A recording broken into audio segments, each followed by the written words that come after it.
Cotton, member of the Senate Joint Economic Committee. Good morning to you, Senator. Good morning, Ainsley. Good to be on with you. Good morning. Well, we always love having you on. We're going to talk about the New York Times thing in just a minute, but I want to just piggyback on what our reporter was just saying. What does the new stimulus plan look like? What do Republicans want? What do you want? What do you support?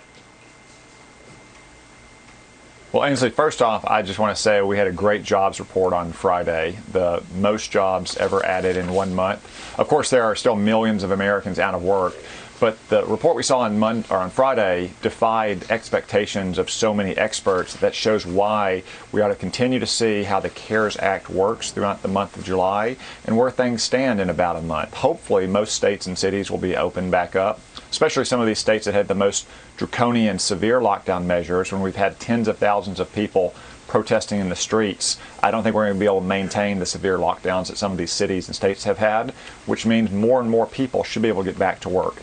But if we do need another relief package, that's going to be focused like a laser on workers and families and businesses and schools so all of them can get back to something like normal as quickly as possible. Are you sure the Kennedy Center might need some more money? And that really has me worried. I'm having trouble sleeping knowing that they might run out of the free money we gave them. And it was such an emergency. Senator, unbelievable. You're an Ivy League grad, served in the infantry, goes to Congress, now become a senator. And you did this unbelievable thing, is write an op-ed saying that there might be a role for the troops in creating some type of calm in the chaos and unrest that was happening. So you wrote this editorial. The New York Times publishes it, and everyone at the New York Times seems to have lost their mind about it and started protesting the existence of this column. The reaction has been James Bennet, the editorial page editor, has resigned. What's your reaction to the reaction to your column?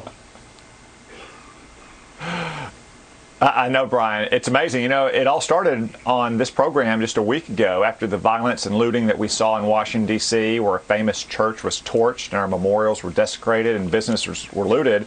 I said on your program last Monday that the National Guard needs to be called in, and if they can't back up police sufficiently enough to stop this anarchy on our streets, then the Insurrection Act provides the president with the final resort tool that he needs. Now, fortunately, more and more cities and states called in the National Guard through Monday, Tuesday, Wednesday of last week, and that was not necessary.